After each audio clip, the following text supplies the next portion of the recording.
Station જેવું. આજે તારી એક્ઝામ હતી? તને ખબર છે તારે કેટલામાં રેન્ક આવ્યો? Hello friends, very good morning, જય શ્રી કૃષ્ણ એન્ડ જય Swaminarayan. Welcome back to my channel. બહારનું વેધર અત્યારે એટલું ઠંડુ છે ને, આખી રાત વરસાદ આવ્યો છે ને અત્યારે હજુ વરસાદ શરૂ જ છે.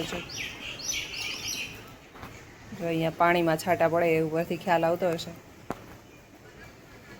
એકદમ ઠંડુ વેધર થઈ ગયું છે, હિલ સ્ટેશન જેવું. જો અહીંયા ફોગ તો જો એટલું ધુમ્મસવાળું વાતાવરણ છે અને ચકલીઓનો કલરવ સવારમાં મન પ્રફુલ્લિત કરી દે ને એવું એટમોસ્ફિયર છે. તો ચાલો જક્ષુભાઈને જગાડવાનો ટાઈમ થઈ ગયો છે, તો એને ઉઠાડી લઈએ. આજે જક્ષુને ટિફિનમાં છે ને સેલડ લઈ જવાનું છે, તો આપણે કેરી લઈ લીધી છે, ગાજર લઈ લીધું છે અને કાકડી લઈ લીધી છે. તો ચાલો આને ફિંગર ચિપ્સ એટલે કે લાંબી લાંબી પતલી પતલી એવી કટ કરી દઈએ બધી. જો અહીંયા આપણે છે ને કાકડી, ગાજર અને કેરીને છે ને લાંબી લાંબી આ રીતે ચિપ્સ કરીને કરી દીધી છે, એટલે આ રીતે ખાઈ શકે ફિંગર ચિપ્સ તરીકે. છોકરાઓ બધું ખાતા શીખે ને એટલે જક્ષુના ટિફિનના મેનુમાં છે ને બધી ટાઈપની વેરાયટી છે. ફ્રાઈમસઈ છે, સેવ ઉમરા છે, વઘારેલી ખીચડી છે, શાક રોટલી છે. એટલે સૂકો નાસ્તો પણ ખાઈ જાય, સલાડ પણ ખાતા શીખે, ફ્રૂટ પણ ખાતા શીખે. એટલે બધી ટાઈપની વેરાયટી દરરોજ અલગ અલગ છે.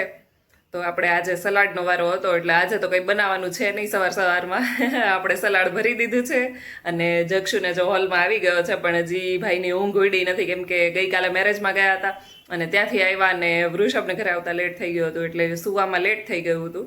એટલે ભાઈની હજી ઊંઘ ઉડી નથી, પરંતુ હજી ટાઈમ છે આપણી પાસે, તો થોડી વાર એને સુવા દઈએ અને પછી ઉઠાડીશું. હોલમાં લઈ આવી છું ને તોય ઓશિકવાડું રાખીને સૂઈ ગયો છે. જક્ષુ ઉઠો ઉઠો દીકો, ઉઠો ઉઠો ઉઠો. અરે મારો દીકો, હા હા એ બાબુ જક્ષુ, એ જક્ષુલી ઉઠો ઉઠો દીકા, ચાલો એ દીકુ. જક્ષુ અહીંયા નાઈને રેડી થઈ ગયો છે ને દૂધ પી લે છે. દૂધ પીને પછી મમ્મમ ખાવું છે ને. જો એક શ્વાસે બોલવાની તકલીફ નહીં લઈએ ને, ફિનિશ નહીં થાય ને ત્યાં સુધી પીશે. પછી આપણે મમ્મમ ખાવાનું છે ને પછી રેનકોટ પહેરીને સ્કૂલે, હે ને? ફિનિશ? ઓ વાવ, તે તો 5 મિનિટ ન લગાડી જક્ષુ. જો બહાર વરસાદનું એટમોસ્ફિયર છે ને, તો જક્ષુભાઈ રેનકોટ પહેરીને તૈયાર થઈ ગયા છે. હે જક્ષુ? હા, કેપ પહેરવાની છે ને, કે પછી માથું ઊભી ન થઈ જાય. પેલે આ બધી કાન બારો રહી ગયો. કાન મોટા હોય તો બાર જ રહે ને. કે એ કે મારે રેનકોટ પહેરીને જમ્પિંગ કરવું છે. મેં કીધું એવું કોણ કરતું હતું? કે બે ફીને એવું કરતો હતો. આપણે અત્યારે ક્લિનિંગનું બધું જ કામ પતી ગયું છે અને થોડું સ્ટેન્ડ ઉપર અહીંયા કપડાં પણ સુકાય છે. તો જો બીજું આપણે ચીપટીઓ લાવ્યા હતા, એ ચીપટીઓ કાઢી લીધી છે, કેમ કે હવે અંદર દોરી બાંધીએ કે એમ કંઈક. દોરી તો નથી બાંધવાની, જો કે અમારે આ સ્ટેન્ડ ઉપર જ બધા કપડાં સુકાઈ જાય છે, પણ એ સ્ટેન્ડમાં લગાવવા માટે પણ આવી રાઉન્ડ ચીપટી લાવ્યા છીએ. તો એ ચીપટી યુઝ કરવા માટે કાઢી લીધી છે. જો કે લાવી તો હું ઘણા ટાઈમથી છું, પણ અત્યારે ચોમાસામાં યુઝ થાય. ચાલો તો બપોરની પ્રિપેરેશન શરૂ કરી દઈએ, કેમ કે સાંજનું ટિફિન પણ બનાવવાનું છે. તો અત્યારે બનાવવાના છીએ વાલનું શાક અને જોડે જોડે ચા પણ બનાવવા માટે મૂકી દઈએ. અહીંયા આપણે લઈ લીધા છે લીલા વાલ. મને લીલા વાલનું શાક ભાવે છે સૂકા વાલ કરતાં, તો આપણે લીલા વાલ શાક લેવા ગયા હતા ને તો લઈ આવ્યા છે. શાક આપણું વઘારાઈ ગયું છે અને આ આપણી ચા ઉકળી રહી છે. તો ચાલો એડ કરી દઈએ દૂધ. વરસાદના મોસમમાં ગરમા ગરમ ચાય પીવા માટે. બપોરની સાંજની રસોઈ જોડે કરવાની હોય ને તો એમાં એક ફાયદો એ થાય. જો અત્યારે આપણે થેપલાનો લોટ પણ બાંધી દીધો છે અને રોટલીનો લોટ પણ બાંધી દીધો છે. જો આને કૂણવવાનો છે ત્યાં સુધીમાં આપણે થેપલા કરી નાખીએ અને વાસણ ઓછા બગડે, કેમ કે એક સાથે બંને લોટ જોડે બંધાઈ જાય ને તો આપણે જો બપોરે અલગ વાસણમાં લોટ બાંધવો પડે, સાંજે અલગ વાસણમાં લોટ બાંધવો પડે. અત્યારે બંને વસ્તુ એક સાથે થઈ ગઈ છે. તો ચાલો થેપલા ફટાફટ બનાવી નાખીએ, ત્યાં સુધીમાં રોટલીની કૂણ પણ આવી જાય અને પછી આપણે રોટલી પણ બનાવી નાખીએ. મેથી તો અત્યારે હાજરમાં અવેલેબલ નહોતી, એટલે આપણે પાલક નાખીને જો થેપલા કરવાનું શરૂ કરી દીધું છે. અહીંયા આપણે ચડવા લાગ્યા છે અને અહીંયા બનવાનું કામકાજ શરૂ છે. મસ્ત એકદમ. આજે તારી એક્ઝામ હતી? ઈ હા તારે છે, પણ તારે આજે એક્ઝામ હતી?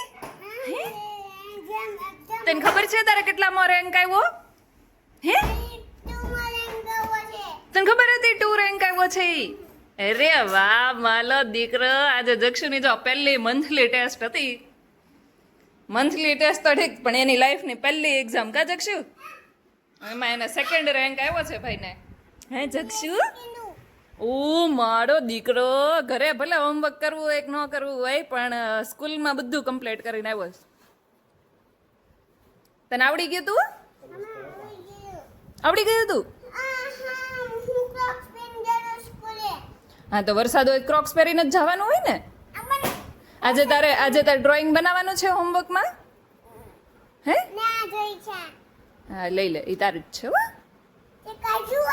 Yes yes. આપણો ભગવાનનો થાળ બનીને રેડી છે. ચાલો ભગવાનને જમાડી લઈએ. છાસ, લીલા વાલનું શાક, રોટલી. જમો જમો રે પ્રભુ થાળ જમો. વરસાદ વરસતો હોય ને ગરમા ગરમ થેપલા કે ગરમા ગરમ ભજીયા, મંચુરિયન એવું બધું ખાવાની કેવી મજા આવે. ચલો આપણે અત્યારે ટિફિનમાં તો ભરી દીધા છે, પણ સાંજ સુધી તો ગરમ નહીં રહે. અત્યારે ચોમાસાની સિઝનમાં આ બધું ખાવાની વધારે મજા આવે. તો આપણે ટિફિન ભરાઈ ગયું છે. આપણી સૂકી ભાજી પણ વઘારાઈ ગઈ છે. હમણાં થોડી વારમાં ડબ્બામાં ભરી દઈશું એટલે આપણું ટિફિન થઈ જાય રેડી. ફાઇનલી વરસાદ બંધ થઈ ગયો છે અને અહીંયા જો નીચે અમારા સિનિયર સિટીઝન બધા બેસી ગયા છે. તો ચાલો જક્ષુને લઈને થોડી વાર જાઉં નીચે.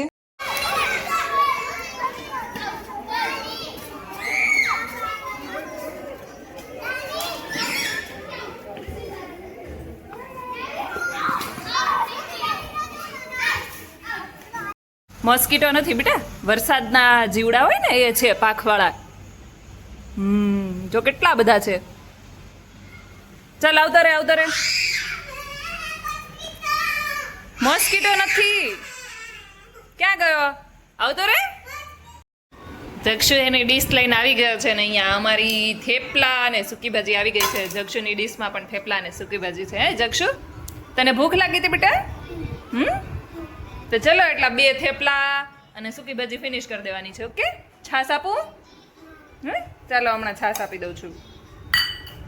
એટલું ફિનિશ કરી દેજો. હું હમણાં બતાવીશ જક્ષુએ કેટલું ખાધું છે અને કેટલું નહીં. ઓકે, આજ માટે બસ એટલું જ. કાલે મળીએ ફરી એક નવા વ્લોગની સાથે. ત્યાં સુધી ગુડ નાઇટ, જય શ્રી કૃષ્ણ એન્ડ જય સ્વામિનારાયણ. મારી ચેનલ ઉપર નવા હોય તો સબસ્ક્રાઇબ કરવાનું ભૂલતા નહીં. Thank you for watching. By.